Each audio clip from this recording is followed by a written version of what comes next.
जय श्री राम, जय हो बागेश्वर धाम सरकार, जय हो हनुमान जी महाराज। नमस्कार प्रिय दर्शकों। दोस्तों, आज की इस वीडियो में हम आपको एक बेटी का दर्द भरा वाकया सुनाऊंगा, जिसको सुनने के बाद आपके आंखों में आंसू झलक पड़ेंगे। प्रिय दोस्तों, इस वीडियो में जो वाकया है, भगवान न करे किसी के बेटी के साथ ऐसी वाकया हो। आखिरकार वह बेटी अपने बूढ़ी माँ के लिए अपने जिस्म का सौदा कर देती है। उसके साथ ऐसी कौन सी घटनाएं होती हैं जो कि भगवान उसे ऐसे दिन दिखाने के लिए उसके साथ ऐसी घटनाएं कर देते हैं। तो प्रिय दर्शकों, देर न करते बढ़ते हुए कहानी की तरफ। एक समय की बात है, एक गांव में एक बहुत अमीर आदमी था। वह उसके पास जो है किसी भी चीज़ की कमी नहीं थी। उसके पास बहुत बड़ा घर भी था, उसके पास बहुत सारे धन दौलत थे, उसके पास बहुत सारे रुपए थे, उसके घर में नौकर चाकर लगे हुए थे। लेकिन वह आदमी एक नौजवान था। वह अभी नवयुवक उम्र में था, लेकिन उसके पास बहुत सारे धन थे। उसके माता पिता नहीं थे। उसके जो माता पिता थे वो बचपन में ही गुजर गए थे। वह मेहनत करने के बाद वो धीरे धीरे करके बहुत बड़ा आदमी बन गया था, और उसके माता पिता नहीं थे। इस वजह से वह आदमी अपने ज़िंदगी में एकदम फ्री था। उसे किसी चीज़ का कोई रोक टोक करने वाला नहीं था। वह अपने दोस्तों के साथ इधर उधर चोरी डकैती छिनैती यही सब वो करता रहता था। उसे कोई रोकने टोकने वाला नहीं था। उसके मन में जो इच्छा आती थी उस कार्य को वह करता था।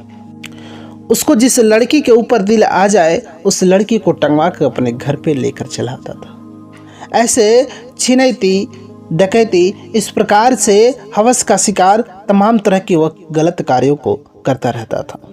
उसका नाम था धीरू। उसे लोग धीरू भाई के नाम से जानते थे। उस धीरू भाई के नाम से उस एरिया के जो लोग होते थे, उस एरिया के लोग उससे डरने लगते थे। खासकर उस इलाके में उस क्षेत्र की जो भी औरतें थी उस धीरू भाई के नाम से ही कांपते थे। उसके नाम सुनने से ही वो अपने घरों में छुपने लगते थे, क्योंकि जो धीरू भाई था उसका अगर किसी औरत या किसी लड़की पे दिल आ जाता था तो वह उसे खिंचवा कर अपने आदमियों से उसको अपने रात में अपने घर पे ला लेता था। लेकिन एक बार की बात है, उसे कोई एक लाचार औरत दिखाई दी। एक लाचार महिला उसे मिली। उसे बहुत काफ़ी दिन हो गए थे कि उसे कभी किसी लड़की को, किसी औरत को अपने घर नहीं खिंचवाया था। किसी को वो अपना शिकार नहीं बना पाया था। उसे ऐसे करते हुए बहुत ज़्यादा दिन हो गए थे। उसके आदमी कहते हैं कि धीरू भाई, अब तो कोई बच्चा ही नहीं है जिसको आपने छोड़ा है, और लोग जो है आपके नाम से ही डरते हैं। आपके नाम का इतना दहशत है कि हम लोग जिस रास्ते से जाते हैं उस रास्ते से कोई दिखाई नहीं देता है। लेकिन उसका आदमी कहता कि हाँ, सब लोग तो छुप जाते, लेकिन हाँ, एक लड़की के बारे में हम जानते हैं। वो धीरू भाई के आदमी कहते हैं कि देखिए, वह लड़की बहुत नेक दिल की है।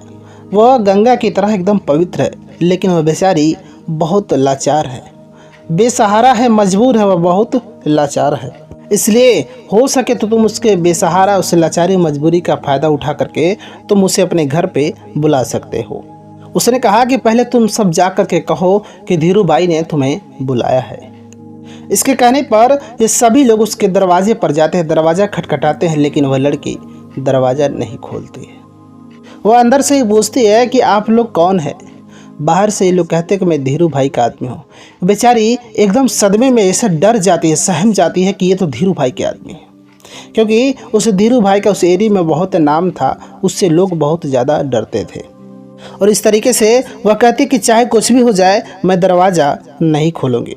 उसके बाद वह लोग जो है वापस चले जाते हैं। वह धीरू भाई के पास जाते हैं और कहते हैं, अरे भाई, उस लड़की ने तो दरवाज़ा खोलने से ही मना कर दिया, क्योंकि वह लड़की बहुत पाक, एक नेक दिल की लड़की है। वो तो किसी मर्द के सामने जल्दी आती तक नहीं है, इसलिए उसने तुम्हारा नाम सुनते ही वह दरवाज़ा नहीं खोली। उसके बाद वो धीरू भाई ने सोचा कि क्यों ना हम खुद ही उसके घर जा कर के देखते हैं। रात्रि के समय वह धीरू उस लड़की के घर पे जाता है। दरवाज़ा खटखटाता, वह लड़की कहती कि कौन है। उसने कहा कि मैं खुद धीरू भाई हूँ, मैं चलकर तुम्हारे घर पे हूँ। ये धीरू किसी के घर पे चल के नहीं जाता, लेकिन मैं तुम्हारे घर पे चल कर के आया हूँ। कोई मुझे आते हुए देखा नहीं, लेकिन आज मैं तेरे घर पे खुद चल करके आया हूँ। इस पर वह लड़की कहती है कि देखिए, घर में कोई मर्द नहीं है जो आपसे बातें करेगा। उसने कहा कि मुझे किसी मर्द नहीं बल्कि तेरे से बात करना, मैं तुझसे बात करने के लिए तेरे घर पे आया हूँ। वह लड़की कहती है कि नहीं नहीं, आप अभी चले जाइए, सुबह में आइएगा और बात कर लीजिएगा। वह कहता है कि नहीं, तुम अभी कभी दरवाज़ा खोलो, नहीं मैं तुम्हारे दरवाजे को तोड़ दूँगा। वह बेचारी लाचार और मजबूर थी। वह डर करके वह दरवाजे को खोलती है। जब वह दरवाज़ा को खोलती है, लेकिन वह बहुत गरीब रहती है। उसके पास कोई भी धन दौलत नहीं था, यहाँ तक कि उसे 2 वक्त की रोटी खाने के लिए नहीं थे। वह कोई दे देता था तो किसी तरह अपना भरपेट भोजन कर लेती थी, नहीं तो कभी कभी वह भूखे ही सो जाती थी। जब वह दरवाज़ा खोलता और अंदर जाकर के लड़की को देखता है तो वाकई में उसे देखते ही कयामत नजर आ जाती है। वह सोचने लगता है कि वाओ, भगवान ने इसे कितनी फुर्सत से बनाया है, कितनी खूबसूरत लड़की है, ऐसी लड़की तो आज तक मैंने देखी तक नहीं। वो धीरू भाई उस लड़की से कहता है कि देखो, आज तक मैं किसी के घर पे नहीं गया, बल्कि लड़कियाँ औरतें जो है खुद चल कर मेरे घर पे आती थी। मेरे जो आदमी हैं, जो नहीं आता उसे जबरन टांग करके अपने घर पे लेके आते थे। मैं चाहता तो तुम्हें यहीं से उठवा लेता, लेकिन तुम्हारे मर्जी के बिना नहीं, मैं खुद तुम्हारे घर पे चल के आया हूँ, क्योंकि मैं जानता हूँ कि तुम बहुत ईमानदार, निर्मल और गंगा की तरह पवित्र लड़की हो, इसलिए मैं खुद चल कर तुम्हारे घर पर आया हूँ। वह कहता है कि तुम बहुत खूबसूरत हो, बहुत निर्मल हो, तुम्हें देखते ही मेरा दिल दयालु हो गया है। तुम चलो एक साथ मेरे साथ एक रात गुजार लो, मेरे घर पे चलो। मैं तुम्हें मुंह मांगा इनाम दूंगा, मैं तुम्हें मुंह मांगा रकम दूंगा, और यह बात मैं अपने और तुम्हारे बीच रखूंगा, अन्यथा किसी और को पता नहीं चलने दूंगा।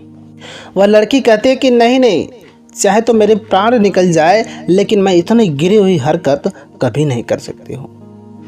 चाहे कुछ भी हो जाए, मैं कितना हूँ कष्ट काट लूँगी, भूखे सो जाऊँगी, लेकिन मैं ऐसे कार्य नहीं कर सकती हूँ। तुम कृपया करके मेरे घर से चले जाओ। उसके बाद वह धीरू वहाँ से जाता नहीं है, खड़ा रहता है। कहता कि सोच लो, मेरे पास जो है बहुत तरीके हैं, तुम्हें अपनाने के लिए बहुत सारे तरीके हैं। अभी मैं तुम्हें आराम से कह रहा हूँ, अगर तुम नहीं मानती हो तो मेरे पास और तरीके हैं। वो बेचारी अंदर ही अंदर डरी रहती है। वो मुख से तो कहती है, लेकिन अंदर ही अंदर उसे बहुत डर लगता है कि उस रात में कोई मदद करने वाला नहीं था। वह देखता है कि एक बूढ़ी दादी माँ सोई रहती है, जो उसकी माँ रहती है। उसने कहा कि जो तुम्हारी माँ सोई पड़ी हुई है, देखो ना, इनकी तबीयत कितनी ख़राब है, इनके हालात कितनी ख़राब है, ज़रा एक बार इनकी तरफ तुम देखो। पैसे के बिना तुम इनका इलाज नहीं करा पा रही, अगर पैसे होंगे तो तुम अपनी माँ को जो है स्वस्थ बना सकती हो, उन्हें जिंदा बचा सकते हो। और धीरू भाई उस लड़की को, उस दादी माँ को जैसे ही याद कराता, उस लड़की के आंखों में आंसू आ जाते। चूँकि उसकी माँ 2-3 दिन से बीमार थी, वह चारपाई पर लेटी हुई थी। उसके माँ का स्वास्थ्य ठीक नहीं रहता है, वह भोजन भी नहीं की रहती है। बेचारी वह लाचार बेसहारा रहती है कि उसे कहीं से कुछ रुपए, कुछ पैसे, कुछ भोजन मिल जाए। उसके बाद वह धीरू भाई कहता है कि देखो, अगर तुम्हें चाहती कि किसी चीज़ की कमी ना हो, धन दौलत, पैसे, रुपए, भोजन सब कुछ भरा पड़ा हो, तो तुम एक रात मेरे साथ गुजार लो, मेरे साथ चलो, एक रात मेरे साथ रहना और सुबह फिर अपने घर को चले आना। और मैं तुमसे वादा करता हूँ कि यह बात हमारे और तुम्हारे बीच रहेगी, यह बात मैं किसी से नहीं कहूँगा। बेचारी वह लड़की इतनी लाचार, इतनी बेसहारा, वह मन ही मन सोचने लगती है कि हे भगवान, ये आप मेरे से कितना बड़ा पाप करवा रहे हैं। अब मैं असमंजस में हूँ, न मैं इधर की हूँ न मैं उधर की हूँ। मैं करूँ तो क्या करूँ? इधर मैं अपने माँ के हालात को देख रही हूँ, अपने मजबूरी को देख रहा हूँ, इधर मैं अपने शरीर को देख रहा हूँ। हे भगवान, मैं करूँ तो क्या करूँ? लड़की अपने मन ही मन सोचने लगती है। यह सब मन ही मन सोचने के बाद वह लड़की उस धीरू भाई की बातों को मान जाती है। चूँकि उसकी माँ का तबीयत बहुत ज़्यादा खराब थी। वो सोचने लगी कि अगर हमारी माँ ऐसे बिस्तर पर पड़ी रही तो कुछ दिन बाद उसके प्राण पखेरु भी उड़ जाएंगे, और मैं अपनी माँ को खोना नहीं चाहती। बेचारी उसकी माँ जो उसी बिस्तर पर, उस खाट पर लेटी पड़ी रहती है, और यह अपनी माँ को भी देखती है और अपने आप में सोचती है कि मैं कितना घिनौना काम करने जा रही हूँ। शायद अगर मेरी माँ को इस बात का पता चल जाए तो मेरी माँ मरना पसंद करेंगी, लेकिन अपने बेटी को इस आग में झोंकना पसंद नहीं करेगी। लेकिन वह बेचारी करे तो करेगा।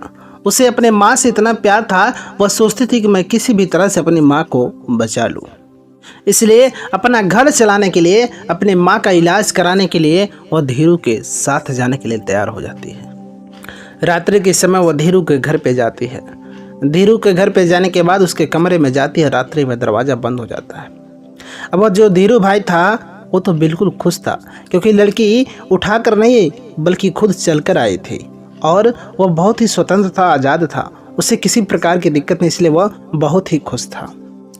लेकिन वह जैसे उस लड़की के पास आता है, वह लड़की कांप उठती है, बिल्कुल एकदम डर जाती है। उसके जो है रोंगटे खड़े हो जाते हैं। उसके कांपते हुए शरीर को देख करके धीरू भाई जो है थोड़ा सा तरस खा जाता है। वह कहता है कि अरे तुम इतना ज़्यादा कांप क्यों रही हो? ऐसा लगता था कि वह डर के मारे मर जाएगी। वह लड़की कहती है कि देखो, मैं अपनी माँ के खातिर इतनी लाचार हूँ, इतनी मजबूर हूँ, और इस मजबूरी की वजह से मैं तुम्हारे पास आई हूँ, क्योंकि मुझे कुछ पैसों की ज़रूरत थी जिससे मैं अपने माँ का इलाज करा सकूँ। लेकिन आज तक मैंने इस गलत कार्य को नहीं किया। शायद तुम्हें इस बात का अंदाज़ा नहीं होगा, लेकिन मैंने आज तक ऐसा कार्य नहीं किया। अगर यह बात मेरी माँ को पता चलता तो वह कहती कि बेटी मैं मर जाऊंगी, चलेगा, लेकिन तुम इस कार्य को मत करना। वह उस लड़की को समझाता है कि ठीक है, कोई बात नहीं, पहली बार है, कोऑपरेट करो, धीरे धीरे सब कुछ सही हो जाएगा। वह कहती है कि नहीं, मेरी माँ भगवान को बहुत मानती है। मेरे घर में भगवान का हम लोग पूजा पाठ करते हैं। जो तुम कह रहे हो कि मैं इस बात को किसी को नहीं बताऊंगा और यहाँ पर कोई नहीं देख रहा है, लेकिन कोई इंसान, कोई आदमी तो इस बात को, इस कार्य को नहीं देख रहा है। हमें इंसान नहीं देख रहा है, लेकिन वो ज़रूर देख रहा है जो हम सभी को बनाया, हमको भी बनाया और तुमको भी बनाया। वो ऊपर वाला हमको यह कार्य करते हुए देख रहा है। तुम तो हैवान हो, शायद तुम्हें इस बात का अंदाज़ा नहीं होगा कि यह जो तुम कार्य करते हो वह ऊपर वाला भगवान तुम्हारे सभी कार्यों को देखता है। इसलिए मुझे उस भगवान से डर लग रहा है, इसलिए तुम मुझे छोड़ दो। मुझे पैसे नहीं चाहिए, मैं अपने माँ का इलाज भीख मांग के करा लूँगी, लेकिन मुझे पैसे की ज़रूरत नहीं है। तुम मुझे छोड़ दो, क्योंकि मुझे वह भगवान देख रहा है। क्योंकि अगर मैं इस कार्य को करूँगी तो इससे बड़ी सज़ा मुझे वह ऊपर वाला देगा। वह भगवान इससे कहीं बड़ा कड़ी सज़ा मुझे वह भगवान देगा अगर मैं इस कार्य को करती हूँ तो। धीरू भाई कहता है कि आखिर तुम किसके बारे में बात कर रहे हो? इस बंद कमरे में हमारे और तुम्हारे सिवा कौन देख रहा है? वह कहती है कोई इंसान तो हमें नहीं देख रहा है, लेकिन जो ऊपर वाले, जो भगवान ने हमें बनाया, वो हमें देख रहा है, क्योंकि कण-कण में भगवान का वास होता है। वह भगवान हमें ज़रूर देख रहा है। इसलिए मैं इंसान के नज़र में नहीं बल्कि उस ऊपर वाले, उस भगवान के नज़र में गिर जाऊंगी। मेरा चरित्र जो है हीन हो जाएगा। इसलिए कृपा करके तुम मुझे छोड़ दो, मैं यहाँ से जाना चाहती हूँ। इसके बाद वह धीरू भाई भी उस लड़की की बातों को सुनकर रहमदिल हो जाता है। वह सोचने लगता है कि इस लड़की ने सही कह रही है, ये काम करना बिल्कुल गलत कार्य है। यह इंसान तो नहीं, लेकिन वह भगवान ज़रूर देखता है और एक न एक दिन वह भगवान हिसाब ज़रूर करेगा। आज तक मैंने कितने गलत कार्य करते रहे, लेकिन आज तक मैंने ये सारी बातों को सोचा तक नहीं। चूँकि वह लड़की कह रही है कि मैं अभी तक नेक दिल हूँ, अभी तक मैं पाक हूँ, मेरे को कभी किसी ने चरित्र पर दाग नहीं लगाया। वह लड़की भगवान पर इतना भरोसा कर रही, वह कह रही कि शादी के पहले इस कार्य को मैं नहीं कर सकती, यह कार्य करना बिल्कुल गुनाह है, इसलिए मैं इस कार्य को नहीं कर सकती। लड़की इतना कुछ देख रही और मैं एक हूँ जो आज तक इतने सारे गुनाह करता चला आया। मैं ऊपर वाले के बारे में तो सोचा तक नहीं, मैं इतने सारे गुनाह करते चला आया। वह लड़की रोती है, गिड़गिड़ाती है। सब देखने के बाद उस धीरू भाई के भी जो आंखें खुल जाती है, उसके बाद उसकी आंखें खुल जाती हैं और वह अपने पापों का प्रायश्चित करना चाहता है। वह सोचने लगता है कि पता नहीं मैंने आज तक कितने लोगों को लूट लिया है, मैंने कितने लोगों के साथ इज्जत लूटा है, कितने लोगों के साथ जान से मार दिया, कितने लोगों के साथ मैं खिलवाड़ किया, कितने औरतों को मैंने विधवा बना दिया, पता नहीं मैंने कितने सारे गुनाह किया। और यह एक लड़की है जो पहली बार गलत कार्य करने से पहले इसे ऊपर वाले से डर लग रहा है, यह पाप करने से डर रही है। और मैं एक हूँ जो आज तक सोचा नहीं। मैंने अपने जीवन में कितने सारे बड़े बड़े पाप कर दिए, आज तक मैं पाप ही करता चला आया। मेरा क्या होगा? आखिरकार मेरा कैसे उद्धार होगा? मैं अपने पापों का प्रायश्चित कैसे कर सकता हूँ? उसके बाद वह उस लड़की को छोड़ देता है और भागा भागा जो है एक मंदिर में जाता है। और जब उस मंदिर में जाता है तो बाबा जी देखते हैं तो धीरू भाई है, क्योंकि इस धीरू भाई के नाम से पूरे क्षेत्र में दहशत थी। वो बाबा इसे देखते ही डर जाते हैं कि क्या बात है, धीरू भाई हमारे मंदिर में आ गया। यह धीरू भाई कहता है कि बाबा आज डरने की आवश्यकता नहीं है, आप आज मुझसे डरिए मत। आज बस मेरे लिए इस भगवान से दुआ कर दीजिए कि मैं आज तक जितने पाप किए हैं, मैंने अपने जीवन में बहुत सारे गलत कार्य किए, लेकिन आज मेरी आंखें खुल गए हैं।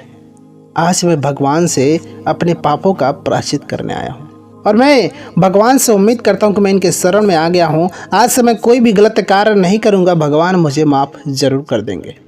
इस तरीके से वह धीरू भाई उस मंदिर पर भगवान के सामने रोता है, गिड़गिड़ाता है, अपने पापों को कहता है और पापों का प्रायश्चित मांगता है। देखते ही देखते कुछ लोग जब देखते थे धीरू भाई मंदिर में आकर के रो रहा है, गिड़गिड़ा रहा है, धीरे धीरे वहाँ लोगों का भीड़ इकट्ठा होता गया। वो लोग सोचने लगते हैं कि आखिर ये कैसे, ऐसे क्यों रो रहा है। इतना आज लोग इससे डरते थे और आज जो है अपने पापों के प्रायश्चित के लिए इतना ज़्यादा रो रहा है, गिड़गिड़ा रहा है। वहाँ पे जो भी लोगों के भीड़ इकट्ठी थे उस सभी लोग इस नज़ारे को देख रहे हैं। उसके बाद उस धीरू भाई अंबानी का रोते रोते इतना बुरा हाल होता है कि वह उसी मंदिर में अपने प्राणों को त्याग देता है। और फिर उस मंदिर के पुजारी को भगवान का ऐसा संदेशा मिलता है कि इसके पापों का पूरा सज़ा मिल चुका है और बाकी के इसके पापों का प्रायश्चित हो जाता है, क्योंकि यह भगवान की शरण में आकर के यह अपने पापों को जो है कबूल देता है, अपने पापों का प्रायश्चित कर लेता है। इसलिए मनुष्य अपने जीवन में अगर कोई गलत कार्य गलती से कर दिया है, कोई पाप कर दिया है और वह अपने पापों का पश्चाताप करने के लिए भगवान की शरण में चला जाता है तो उसका अवश्य पापों का प्रायश्चित हो ही जाता है। लेकिन जो व्यक्ति घमंडी होता है, अपने पापों को करता है, ऊपर से पाप करते चला जाता है, उसका सर्वनाश अवश्य होता है। वह घमंडी व्यक्ति जो है उसका नाश होना सुनिश्चित होता है। इस प्रकार से यह व्यक्ति इतने सारे दुष्कर्म किया, इसके बावजूद अगर भगवान के शरण में चला जाता तो भगवान उसे माफ़ कर देते। तो प्रिय दर्शकों, हम यही कहना चाहेंगे कि कभी भी बेसहारा मजबूर लाचार औरत का फ़ायदा नहीं उठाना चाहिए। कोई भी पराई औरत हो उसके साथ कभी भी कोई गलत कार्य नहीं करना चाहिए। सबको एक नज़र से, माँ बहन की नज़र से एक समान देखना चाहिए। नहीं तो इंसान तो नहीं देखता है, अगर आप किसी की मजबूरी का फ़ायदा उठाते तो वो भगवान ज़रूर देखता है। इसलिए भगवान से डरिए तो आप किसी की मजबूरी और लाचारी का फ़ायदा मत उठाइएगा। और आजकल जो पैसे वाले लोग होते हैं वो अक्सर पैसों का फ़ायदा लेकर के किसी मजबूर और बेसहारा लाचार औरत का फ़ायदा उठाते हैं, लेकिन ऐसा कार्य बिल्कुल नहीं करना चाहिए, क्योंकि ऐसे करने वाले लोगों के साथ भगवान क्या करते हैं, अगर ये व्यक्ति जान जाए तो इस कार्य को नहीं करेगा। इसलिए भगवान की शरण में आए, उनकी गुण को गाएं, भगवान पर विश्वास करें। कभी भी कोई गलत कार्य, चोरी डकैती, जो कुछ भी है, कोई भी कार्य, गलत कार्य को नहीं करना चाहिए। तो प्रिय दर्शकों, हमारी इस कहानी से आपको कुछ सीखने को मिला हो तो कमेंट बॉक्स में ज़रूर बताइएगा। उम्मीद करते हैं हमारी ये कहानी आपको पसंद आई होगी। वीडियो अगर पसंद आए तो वीडियो को लाइक कर दीजिएगा। मिलते हैं आपसे एक और नई कहानी के साथ, तब तक के लिए नमस्कार।